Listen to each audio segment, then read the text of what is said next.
Hello and welcome to the Everything is Black and White podcast. Hope you guys are all doing well. We've got a fantastic show on the way. But first, I just want to say thanks to NORD VPN, our sponsors here at the Everything is Black and White podcast, who without none of this would be possible. And we've teamed up with them to offer our listeners and viewers an exclusive offer.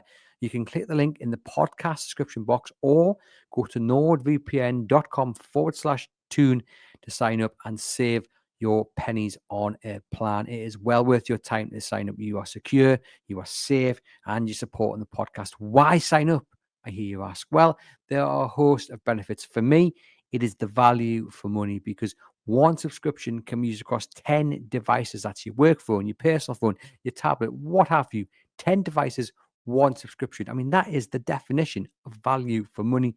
The other thing I love about it as well is the way that it keeps your details safe and secure when browsing on public Wi-Fi. So if you're on the bus, the train, you're in a cafe and you're connected to their Wi-Fi, there is always the risk that your details could be compromised. That's your bank details, your passwords, and a load of other stuff as well. But with Nord, you are safe and you are secure. And that for me means a heck of a lot. And look, if you're going abroad as well and you're missing your home comforts and you want to keep with it with all your UK streaming services, then you can click the location back to the UK and make sure you never miss your favorite program. What is not to love about it? It's absolutely fantastic. Very simple to get on board. You download the app, you sign up, and away you go. You're keeping yourself safe, you're keeping yourself secure, and you're supporting the podcast at the same time. And another benefit, and I've already mentioned three, and there are a host of other things to mention as well if we had the time. But the final thing I'm going to mention is there's a 30-day money back guarantee. So it's literally no risk. If you don't like it, get your money back. But you will like it because it's a superb app to have on your phone. Keeps you safe, keeps you secure. And once again, you're supporting the podcast. So click the link or go to nordvpn.com/tune to take advantage of an exclusive offer for our listeners and viewers of the Everything is Black and White podcast. Roll the titles.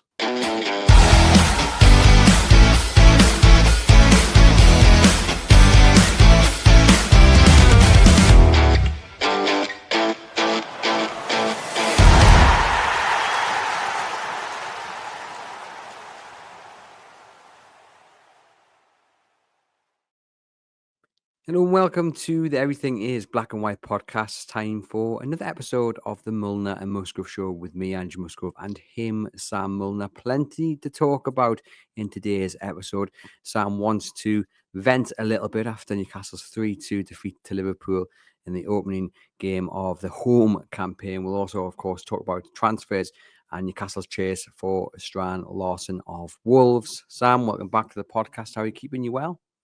Yeah, good. The finish line is in sight for the summer holidays, so can't wait for the kids to go back. They're out today, so I'm once again back in my living room and not relegated to upstairs. But yeah, frustration continues, doesn't it? It's yeah, what a brave effort from those 10 players on Monday night. Absolutely can't fault them for effort, but ultimately losing in the last minute is very painful indeed. But I thought Bruno was spot on as well, like with his post match comments and just in general. There's a lot of things that have annoyed me over the past few days, but I'm trying not to let that manifest into bitterness, and we'll try and articulate it into some reasonable points. But yeah. There was a lot of sense of pride from that performance with the players that want to be there on Monday night, but ultimately we lost the game, which was very crushing. It was. Do you share the thought of some that Newcastle should have shut up shop after getting back into the game, or were you all for going out and trying to get that third? Um, I couldn't believe what I was seeing when the equaliser went in, and like four Newcastle players like getting the ball back to go for a win. I thought, wow, that is some cojones right there. I thought Bruno and his post-match comments were spot on. There was naivety there. We should have shut up shop once Liverpool had weathered the storm in stoppage time, because we know what it's like. 11 minutes added time and all that guff.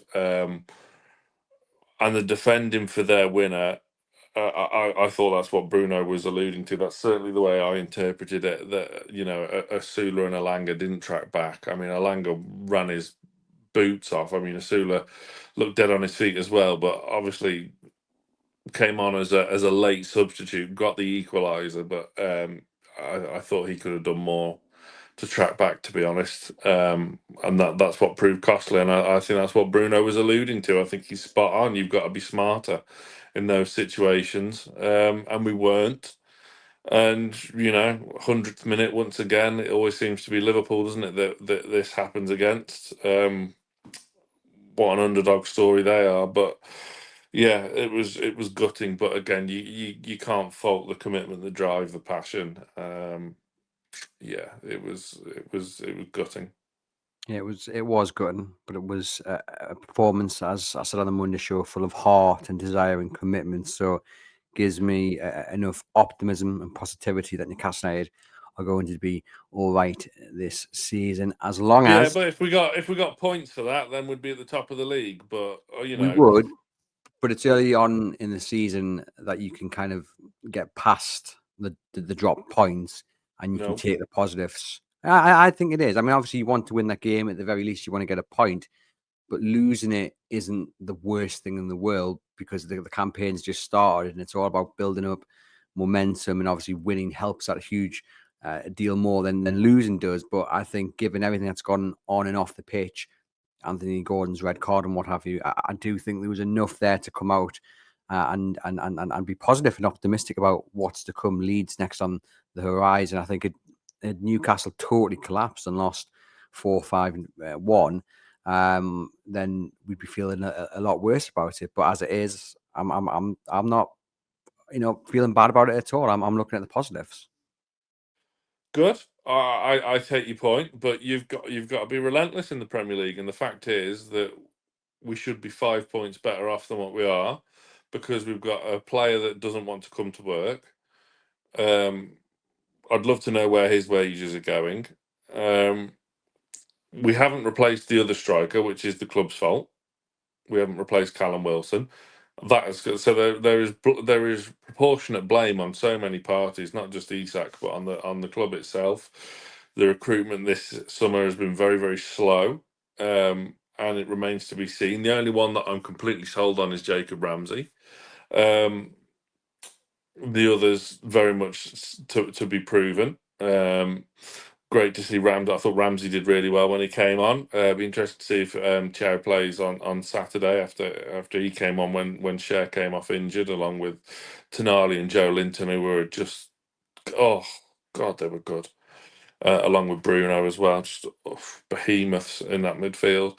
But we could have been quite easily sat here with 2 wins if we had a striker that either was available or wanted to come to work or replace for Callum Wilson. But we're going into the final week of the transfer window with so many unresolved matters. Do we need 1 striker or 2? How strong will our board be? How strong will PIF be? They don't obviously like to look weak, which they very much could do in 7 days' time. So there is proportionate blame on a lot of parties, but yeah, it's a big week.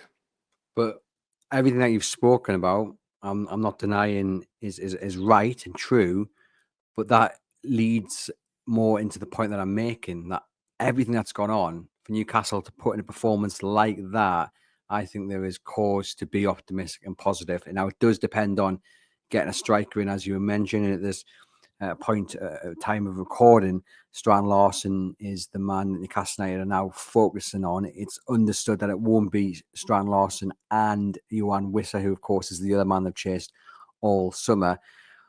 Starting on that very point, I wouldn't though write off both of those players coming in and Newcastle cashing in on Alexander Isak. Now, if reports are correct that they met Alexander Isak before the Liverpool game and he is stuck by his point that he wants to leave Newcastle United, then I don't see how he can return anytime soon, and how you can trust him if he did return to be fully committed to the club. I think the performance we saw on Monday actually makes it a hell of a lot harder as well, because what you had was 14, 15 players giving their absolutely everything for this club, giving their all for the supporters, and he's there with his feet up, refusing to play. And I think Wouldn't returning have to the cared. squad, exactly. But I think returning to the squad becomes a lot harder after that performance by his teammate. And if he has indeed told the Public Investment Fund that he still wants to go, I can see the resolve lessening. And I think if they can get two strikers in, and it may well be Wissa and Strand Larsen, then Liverpool may end up having a chance to sign Isak. They'll still have to pay what they want, but I think there's a chance now, despite the understanding that actually, two strikers is definitely a possibility in the last few days of the window. Yeah, who's going to buckle first? The 150 million is the price we've been told from the start, and they've not wavered. With 7 days to go, they cannot waver now. They have to remain strong, or they look so weak going forward. Yes, we're going to overpay for strikers coming in. We've overpaid for pretty much every player we've brought in, as have a lot of clubs. So then we can't have our pants pulled down and let our star man go on the cheap. £150 million is not unreasonable for a 25-year-old player at the top of his game in this day and age, in this market. Yeah, you can't look weak. So it's down to Liverpool to buckle, I'm afraid. And if they can't, then Isak can strap all he wants, and he can, World Cup year, blah blah blah. It's up to him.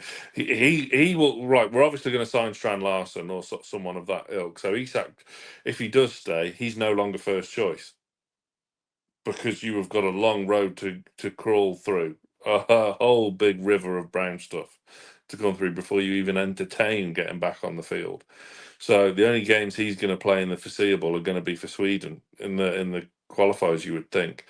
So yeah, it wouldn't surprise me to see him go, but the only way that is happening, which has been the same all summer, is if Liverpool stump up the 150 million, which we're told they're not going to do. So in that case, everyone's just wasting each other's time. Totally agree. And it goes back to the point that I made when that original bid went in. It was just an insulting bid, and it was Liverpool testing the water, but not being serious, in my opinion, because Newcastle made it quite clear the number that would have to be on the table to even start a conversation, let alone sell Alexander Isak. But on the point of weakness, I think, selling Isak at this point is not the sign of weakness. I think it is the price point which is the sign of weakness, and you want to hold out for as much money as possible, get as maximum value. When you look at some of the prices paid over the last over this window, they've been astronomical, and £150 million, as you say, is not unreasonable. Look at how much Newcastle are potentially going to have to pay for someone like Strand Larsen, who, with 14 goals to his name in his debut Premier League season, is going to cost Newcastle double what Wolves paid for him just a month ago. But this is the market. It's inflated, and there's a whole host of other variables mixed in to this particular situation when it comes to Newcastle and finding a striker, which means Newcastle United are going to have to pay the big bucks. I mean, on Strand Larsen, Sam, I've tipped him to be a star. I made a prediction a few weeks ago that he would definitely get at least 15, if not 20 goals this season. I think he's a very, very good player. I'm very impressed with him last campaign, and I would love him in black and white. The price point is rather scary, but we're at the stage where desperation will add a few more million on top. Wolves don't want to sell, but if they do sell, they want to get like maximum value, like Newcastle do for Isak. He is a difference, Strand Larsen, between relegation and survival for them. There's not that much time in the window to replace him. There's no point having £60 million in your pocket if you haven't got a striker to keep you in the Premier League. So if he does go, I think there's a strong possibility he does join Newcastle, they're going to have to pay big money. But at the end of the day, Newcastle need a striker. And I think if they can get him in for 60, £65 million, people will, grimace a little bit. But if he fires them into the Champions League, then he'll be worth every single penny. Yeah. Yeah, the pricing point is an interesting one, because you then, especially with what was going on with Wissa as well, you're getting into the realms of, well, we may as well chance our hand at trying to get one of Europe's elite, which are kind of thinning somewhat because most of them have already moved this summer. But yeah, you're right. The fee is quite scary. I mean, Strand Larsen looked great last night, didn't he? But the problem is now he's cup tied, so it makes things harder straight away to defend our Carabao crown, which we'll find out our opponent for this evening, of course. And the Champions League draw is tomorrow as well. I'm assuming you're doing a special pod, a live stream, are you, for that, as we find out whether we're going to Kazakhstan? Yep, I'll be on YouTube, Facebook, and X, waiting to see who we get. What time? Well, it's 5 o'clock, isn't it? It's a 5 o'clock draw, so we have to wait. Oh, I was going to For tune in. Yeah, I'm pretty sure it's a 5 o'clock draw. I'll have to double check that, but obviously they'll have lots to go beforehand before they end up actually drawing the names out of the hat, won't they? They like to make a Yeah. big show of it, do UEFA. Yeah. So we'll talk about that at the end. But yeah, 'cause I do want to talk about the Champions League draw because it is exciting and slightly kind of terrifying at the same time if we go into it with the squad as it is. But yeah, Strand Larsen, I don't dislike him, never have. There is something about him. Is he good enough to spear a Champions League charge, or is he better suited to a mid-table team? Time will tell. I don't think he is necessarily the difference between Wolves going down and staying up. I think there is a world where he stays at Wolves and they still go down. But that's mainly because of how Wolves have operated the last few years. Nothing really to do with their squad or their manager. Yeah, it's a need, not want now, isn't it? I could see a world where we get Wissa as well. They're in for Dortmund's Maximilian Bayer, who I think would be a fantastically shrewd move by them. I mean, I'd like. I mean, yes, I like him. I think he's got lots of potential. For a potential striker, I'd sooner Bayer than an Asula. But yeah, that would certainly unlock the door, wouldn't it? Good win for Brentford as well at the weekend, which does nothing for our kind of form of the draw at Villa. We should have won that game. We would have done if Strand Larsen would have been playing up front for us. We probably would have won if Strand Larsen would have been playing for us and Gordon was on the left. On Monday night as well. But this is what I mean. You've got to be relentless in the Premier League, and where the 5 points come the end of the season could be the difference between us qualifying for Europe and not. So that's what I meant by the earlier point there. That the way the Premier League is now, you have to be relentless to achieve what you want to achieve. So yeah, we're not leaving much scope for any further errors where we usually have a bit of a mid-season wobble somewhere down the line. But yeah, the Leeds game is crucial. I would imagine unless the Strand Larsen deal accelerates very, very quickly, he'd have to be registered by Friday morning, wouldn't he, to play at Leeds? So can that deal be? I know they're back in talks. If you read the Northeast Press Packs X feed or whatever, talks are ongoing this morning. Can he get up there for a medical or whatever over the next 24 hours? That remains to be seen. I can't imagine personal terms would be overly difficult unless he has the same agent as Isak. But he doesn't, by the way. Don't panic. So yeah, it seems a good egg as well. Got to the task. He could have very easily refused to come off the bench for Wolves last night because he knew he'd be cup tied for his new team, arguably. So he seems a good egg, but we thought Isak was a good egg. Where this has come from, I do not know. It shocked me to the core. It really has. I never saw this coming from him. No, and the way Strand Larsen has gone about this potential move to Newcastle United again puts a bit of shame towards Alexander Isak, as did Bruno's performance on Monday, and as did everyone's performance on Monday. Proper commitment where Isak is most certainly lacking that at this point in time. I mean, we both said there that we could see Newcastle United signing both Wissa and Strand Larsen, and the reason I think that could happen is because obviously Isak hasn't changed his mind. but that would be two £60 million signings or thereabout, maybe 50 for Yoane Wissa potentially. I mean, that's a big outlay on two strikers who have scored in the Premier League and are prolific, but not everyone's cup of tea. I know you Sam, I mean, you're not totally against Wissa or Strand Larsen, and I guess that's maybe accelerated because of the time left in the window, but you're also not maybe getting the bunting out for them. No, I said from the start, Wissa's a very good player, and you can't look at fantastic last season. I just it didn't really fit our MO in terms of how we've gone about our transfer business in the past. I wouldn't be disappointed with Wissa coming in to replace Callum Wilson. I just found it a bit odd that he was the man that they chose. I've been I've been consistent on that since he was first linked.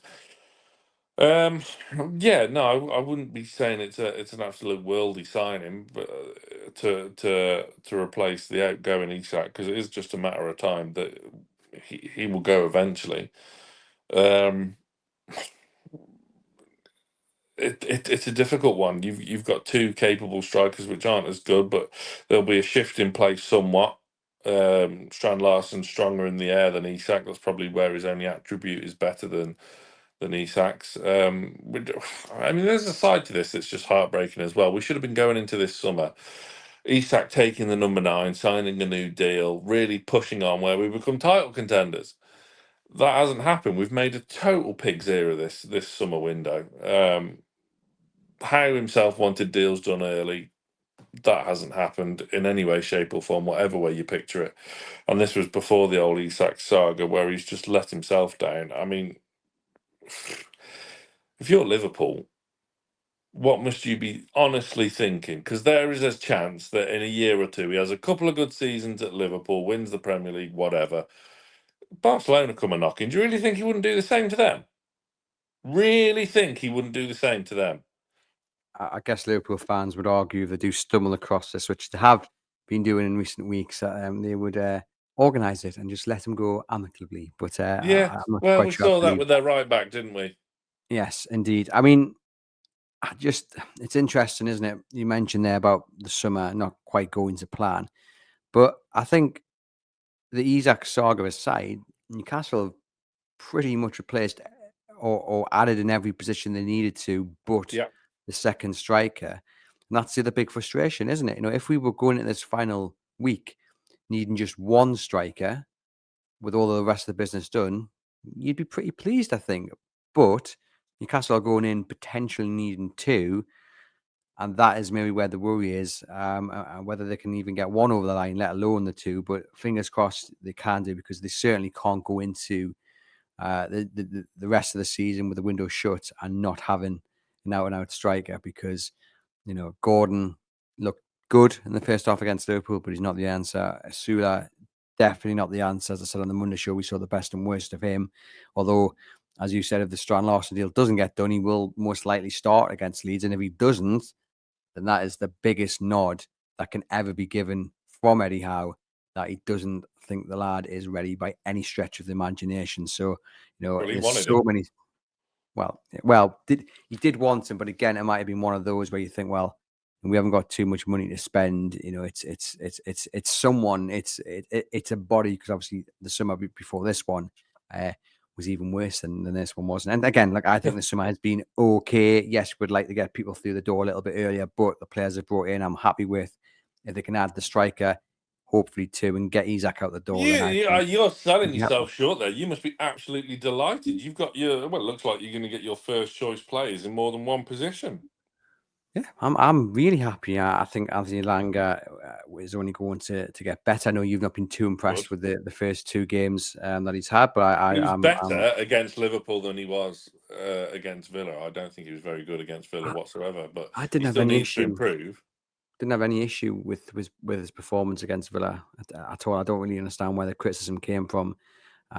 So he's going to be a star, and I think if he's got a man in the middle to aim for, someone like Strand Larsen, there's goals there, goals galore. So I'm looking forward to that partnership hopefully becoming a reality. But yes, usually we bring you on as the transfer guru, the man to to pick players that Newcastle hopefully will sign. But this summer You asked me to. they've listened to me, maybe. Yeah, and that's why we're got 1 point on the board instead of 6. Oh yes, because Cuba would have been the difference, right? Yeah, no, yeah. Look, yeah, you're right. It has. We have replaced the positions that we were highlighted, even goalkeeper as well, and a little Brucey bonus for a centre mid too in Jacob Ramsey, who, like as I said earlier, is the one that probably excites me the most out of all of our incomings this summer. Obviously with Joe Linton and Tonali injured, the severity of which yet to be confirmed. I know Joe Linton's in particular, it's probably going to keep him out till after the international break. So Ramsey will probably start on Saturday. That excites me. Tonali worries me somewhat. God, he's good. Him and Bruno, you just struggle to find any better two midfielders. So there are maybe murmurings on how whether if it's that severe that we may go in for another centre midfielder. Kobe Mainoo's available, who I think is so overrated, it's unbelievable. But there you go, stranger things have happened.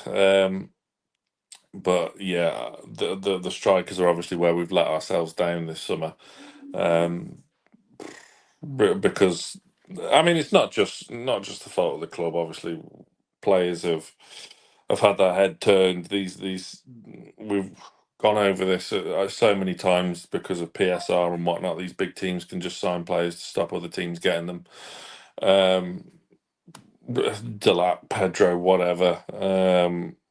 Trafford, who's looked a bit wobbly at the weekend, didn't he? But yeah, it's been very disappointing on that front. Sesko as well has probably ruined his career by going to Manchester United, where talent goes to die at the moment. So yeah, there are still some very, very good strikers out and about in Europe, by the way. I saw you baiting me into Boniface's move to Milan, which has collapsed. He's failed a medical again. So he's probably best left alone now. His knee injuries caught up after him. Like I said the other week, I'm surprised we weren't linked with him, but with the caveat that his injury record's just as bad as Wilson's was or is. But that may have unlocked a move for Jimenez as well, from Milan, who's very exciting. So yeah, there's still plenty of talent out there in Europe, but it appears that the Premier League has been the sole focus and buying from within, which I don't think is always the most smartest move. It's only really Chow, isn't it, that we've signed from abroad, and he's been a long-term aim. You would think he was one that was linked for at least 12 months.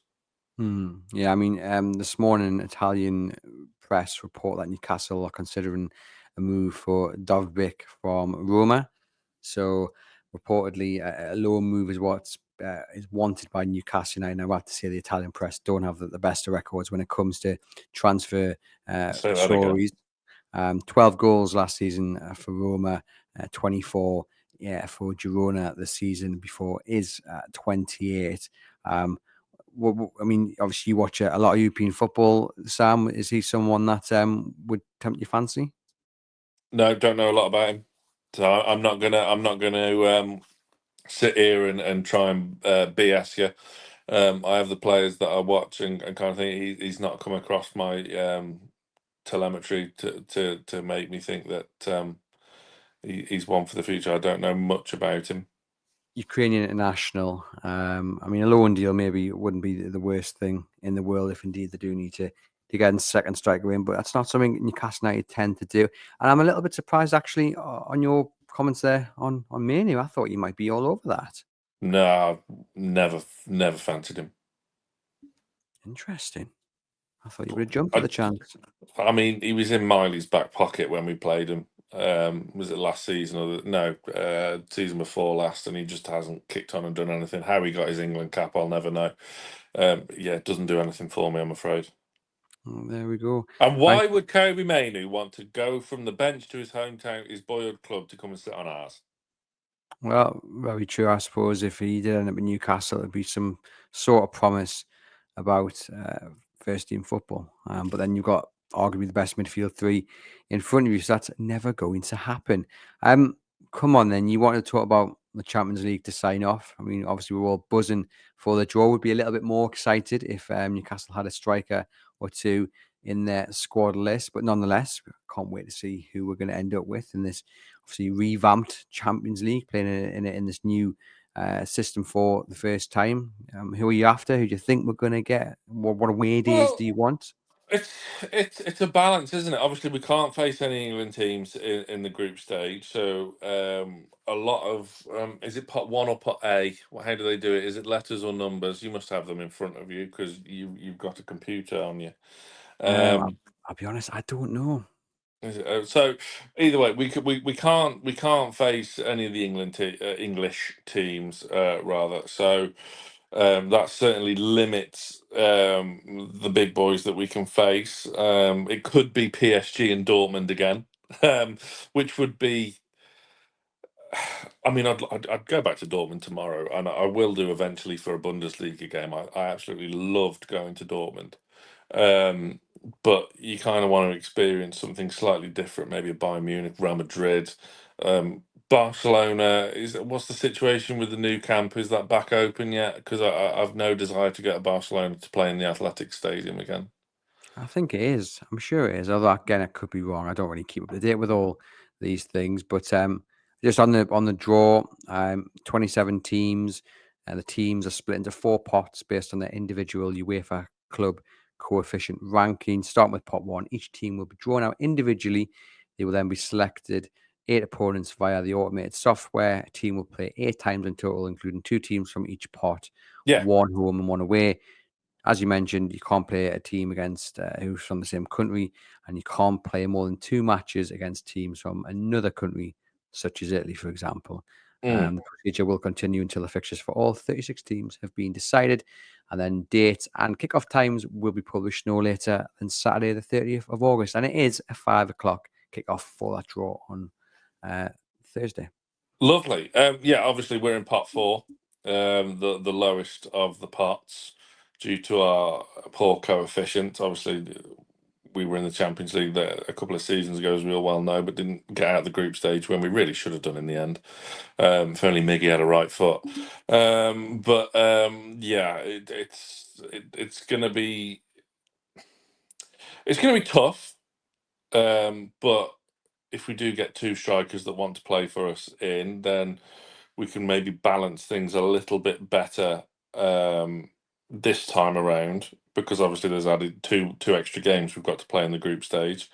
But yeah, in terms of the big boys, one of which will be at home, one of which will be away. So where do you want to go? I suppose you want to experience these things, but at the end of the day, the attitudes have shifted, much like it has for the Carabao Cup final last season, where it wasn't just great to be here anymore. We actually want to win the thing, and this time around, we want to get out of this group stage and get to the knockout phase. So we're not just here wide-eyed, going back to the San Siro and getting one win, which was tremendous, but we needed to kick on and we failed to do so. So I don't really want to play PSG again. Real Madrid is obviously the one where you'd think you wouldn't mind having a crack at that, home or away. Bayern Munich as well. Love German football. So yeah, and the two part 2 is very, very competitive as well. Atletico Madrid are in there who showed us up somewhat, didn't they, in the Cellar Cup? The Cellar Cup champions. Gonna have to get them back next summer, aren't we? To sort that, to right that wrong. Kind of them having the Cellar Cup in their trophy cabinet. But yeah, I think the home games are going to be crucial, because you back us to beat anyone at home. We couldn't do that, unfortunately, with Dortmund and Milan, even though Milan we really should have done. But yeah, that's probably where it's going to be won and lost in terms of qualification. But yeah, we're going to have to be smarter away from home and balance the squad better. James Bunce has got a big role to play this season. So yeah, it's going to be interesting. It's exciting, and of course tonight the draw for the Carabao Cup as well, where we can defend our crown. Shame we can't. Are we already the only Northeast team left in it? Did Middlesbrough get knocked out? Oh yes, they did. Very much so in round 1. Oh yes, yes. So there you go. So yeah, we haven't even entered the competition yet, and we're still the only Northeast team left in it. So there you go. So yeah, it'd be interesting to see we draw for that as well. As we mentioned, Strand Larsen will be cup tied if and when he signs. But yeah, the Champions League's exciting. European nights are just so great, and we really missed out last season in not having them, but I think we made up for it a little bit with the Carabao Cup success. But yeah, it'd be great to get back into Europe, hear that theme tune at St James's again. Let us know in the comments your thoughts on who Newcastle United will get, who you would like to see them get in the Champions League. I mean, I would like a little trip to maybe Greece, Olympiacos. That would be a nice little That'd be good. little I was jaunt. eyeing up that team from Cyprus who qualified last night. Wouldn't mind. Paphos. We're just looking at warm weather destinations, aren't we now That's exactly what for I'm winter? thinking. Not overly keen on a trip to Kazakhstan. Well, do you know it's a good job that those two teams did qualify, because Newcastle United are the third lowest ranked team in the group, and those two teams, Paphos and Kariat, have come in underneath them. Otherwise, there was a potential that maybe Newcastle would have been the lowest ranked side. Yeah, In but the draw. that's just in name only, isn't it? Of I mean, course. if you're a team in pot three, or even two, looking at the teams you want to play from pot four, you don't want to draw us because we are still one of the strongest teams in that pot. Athletic Club, Galatasaray, and yes, Monaco, probably the other big names in that pot four. Oh, Monaco, bit of Monte Carlo, that'll ding dang do for me. Get that BMX flag out and have that draped over the away section, going back to 1996, 97. Those of Yeah, an older age will know exactly what I'm talking about. But yes, Sonny Anderson. oh, what a football manager, well, championship manager by. But there we go. Let us know in the comments your thoughts, who you want in the Champions League. Let us know as well if you're excited about the prospect of Strand Larsen signing for Newcastle. I noticed I didn't say imminent because that word has cost me a You lot over the just last did few you? weeks. I didn't say imminent. You've said it twice. No, I've said it now, but not that his move is imminent. 3 Potential. times. Shut up. But there we Well, we go. could play Bodo Glimt as well. I've just remembered because we Yes. always think of the warm weather destinations and the big teams, but Scandinavia is a big old place. Could get Copenhagen up the Glimt. We could be going up the Glimt. You got Slavia Praha as well in the Czech Republic these days. Yeah, cheap. Yeah. Beer costs you 60 pence a pint, or Are did you last time doing I Are was you there. doing any this year? With Reach PLC signed off? Well, we'll have to wait and see what I can squeeze out of the budget. But the trip to Dortmund was well worth it. Oh, It they was got rid of a Aaron great now. day. Surely they can afford to send you to Kazakhstan. Now, imagine how much that would cost and how cold it would be. It'd be like -40, wouldn't it? Isn't that where? Thank you. That's where Chelsea played, didn't they, last year in the Chelsea UEFA played Cup? Astana, yeah, in November. It was like -12, but like Kyrat is East Kazakhstan. It's like on the Chinese border. You've got to Yeah. go like up and round some really questionable places. I think, yeah. Yeah.